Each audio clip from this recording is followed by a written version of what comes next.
Hey guys, welcome back to my YouTube channel. This is Himani Joshi from Haldwani Uttarakhand. तो previous जो मैंने video बनाई थी उसमें बहुत सारे स्टूडेंट्स कमेंट कर रहे थे कि दी प्लीज़ काउंसलिंग से रिलेटेड इंपॉर्टेंट डॉक्यूमेंट्स बताइए। जैसे कि आप सबको पता है कि जो काउंसलिंग है वो 31 अक्टूबर से पहले पहले हो जानी चाहिए, जैसा आईएमसी ने नोटिस मतलब पहले निकाला था।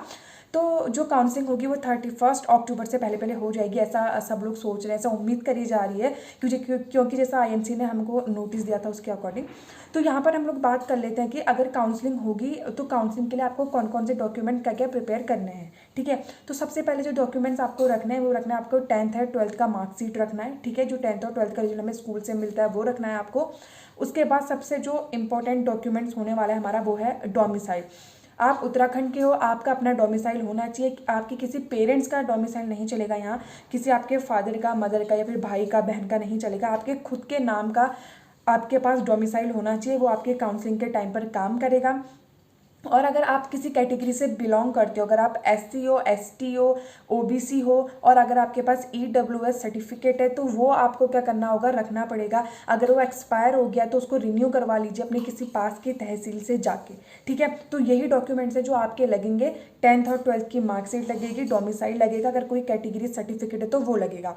और एक जो पासवर्ड होता है, जो आपको जब आप लोग एंट्रेंस एग्जाम देते हो तो एक पासवर्ड आपको मिलता है, वो प्लीज़ पासवर्ड अपने पास याद रखिएगा। जो भी आपने पासवर्ड उस टाइम पर क्रिएट किया था, अपना फ़ोन नंबर रखा है, किसी ने कोई और लेटर रखा होगा, किसी ने कुछ नंबर रखा होगा, वो पासवर्ड को अपना ज़रूर याद रखिएगा। अगर आप वो पासवर्ड भूल गए तो प्लीज़ आप मतलब वेबसाइट पर जाइए, लॉगिन वहाँ पे करिए और फॉरगेट पासवर्ड करके एक ऑप्शन आता है, उसमें क्लिक करिए। फिर आपको यूनिवर्सिटी वहाँ से एक नया पासवर्ड देती है, उसको अभी से आप लोग सेट करके रख लीजिए। अदरवाइज बाद में ये प्रॉब्लम होगी, अगर आप काउंसलिंग के टाइम पर अगर पासवर्ड दोबारा नया मांगेंगे तो उसमें सर्वर बहुत डाउन चला जाता है, क्योंकि सब लोग एक संग काउंसलिंग करवा रहे होते हैं, तो उस टाइम पर आपको बहुत प्रॉब्लम फेस करनी पड़ेगी। ठीक है, तो कौन कौन से डॉक्यूमेंट है, सबसे पहले 10th और 12th का मार्कशीट, ठीक है, डोमिसाइल और कोई कैटेगरी सर्टिफिकेट जो आपका लगता है वो, और पासवर्ड आप सभी को याद होना चाहिए। अगर भूल गए हैं तो अभी भी वेबसाइट पर जाइए, लॉगिन करके फॉरगेट पासवर्ड के ऑप्शन पर जाइए और वहाँ से यूनिवर्सिटी आपको एक नया पासवर्ड दे देगी।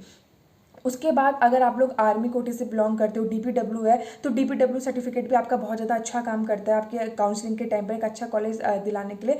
तो वो भी अगर आपके पास कोई आर्मी फैमिली से बिलोंग करता है जिसके पास डीपीडब्ल्यू सर्टिफिकेट है, अगर उसका वो भी अपना अच्छे से रेडी करके रखिए और काउंसलिंग बहुत अच्छे से करवाओ। ठीक है, अगर आपसे नहीं हो पा रही है, आप एबल नहीं हो काउंसलिंग करने में, कुछ समझ नहीं आ रहा है, तो प्लीज़ कोई जो पास में साइबर कैफ़े है वहाँ पर जाइए, उनकी हेल्प लीजिए, वो आपकी काउंसलिंग अच्छे से कंडक्ट करवाएंगे। या फिर कोई घर में बड़ा है उससे करवाओ, क्योंकि अगर आपने कोई भी एक भी अपनी जो इन्फॉर्मेशन गलत भर दी तो आपको 200 रुपये 200 रुपीज़ एक्स्ट्रा चार्ज देना पड़ेगा उस गलती को सुधारने के लिए। और कभी कभी ऐसा हो जाता है कि आपके पूरे जितने काउंसलिंग में एक बार आपने फीस दे दी है, वो पूरी फीस ही आपकी चली जाती है, पूरी काउंसलिंग गलत हो जाती है अगर एक भी इन्फॉर्मेशन गलत हो जाए तो। ठीक है, तो काउंसलिंग अगर खुद से नहीं हो रही तो कोई साइबर कैफे में जाइए, फिर अपने घर पे कोई बड़ा है उससे करवाइए। काउंसलिंग पूरी तरह से ऑनलाइन होगी, ऑफलाइन नहीं होगी, इस बात को ध्यान पे रखिए। और जो काउंसलिंग का चार्ज होने वाला है वो एएनएम और जीएनएम के लिए 1000 था 2021 में, मे बी इस बार भी वही रहेगा, उतना नहीं बढ़ेगा। तो मैं आपको प्रीवियस ईयर का चार्ज बता रही हूँ, एएनएम और जीएनएम का 1000 था। BSc nursing, MSc nursing, post basic BSc nursing और पैरामेडिकल का 1500 रुपये था। ठीक है, ये सब मैं आपको बता रही हूँ प्रीवियस ईयर का 2021 का, इस बार का भी वही रहेगा, इससे ज़्यादा चेंज नहीं होगा। अगर होगा भी तो ज़्यादा नहीं, कुछ ही हो जाएगा, बट जहाँ तक है सिमिलर रहेगा। तो ये थे काउंसलिंग से रिलेटेड डॉक्यूमेंट्स। काउंसलिंग कैसे करवानी है, किसी अच्छे से करवाओ जिसको मतलब पूरी नॉलेज और इन्फॉर्मेशन हो। अगर एक बार काउंसलिंग गलत होगी तो 200 रुपये चार्ज देकर आप उसको सही करवा सकते हो, बट कोशिश ये करना कि पूरी गलत ना हो। और उसके बाद जो आप लोग काउंसलिंग के लिए फ़ीस ऑनलाइन कटवाओगे, चाहे आप लोग डेबिट कार्ड हो, क्रेडिट कार्ड हो और उसके बाद जीपे से कटवा रहे हो, तो बहुत अच्छे से सावधानी से कटवाओ, क्योंकि अगर एक बार फीस चलेगी तो फिर आपको किसी भी हालत में रिफंडेबल नहीं होगी, कोई रिफंड नहीं मिलेगा आपको, गए तो गए। तो इसलिए बहुत अच्छे से काउंसलिंग करवाना। अगर कोई हैंडीकैप्ड वगैरह उसका भी अगर कोई सर्टिफिकेट है तो वो भी अपने मतलब सारे सर्टिफिकेट मतलब क्या करिए ना, रेडी करके रखिए। एससी हो, एसटी हो, ओबीसी हो, हैंडीकैप्ड हो और ठीक है ईडब्ल्यूएस सर्टिफिकेट हो, जितने भी आपके सब सर्टिफिकेट है उन सबको अच्छे से रेडी करके रखिए, क्योंकि ये आपके काउंसलिंग में बहुत काम आने वाले हैं।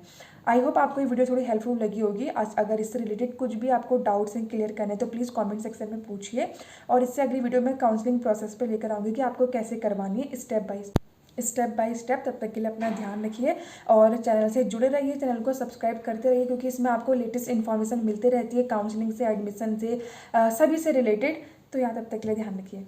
Love you all.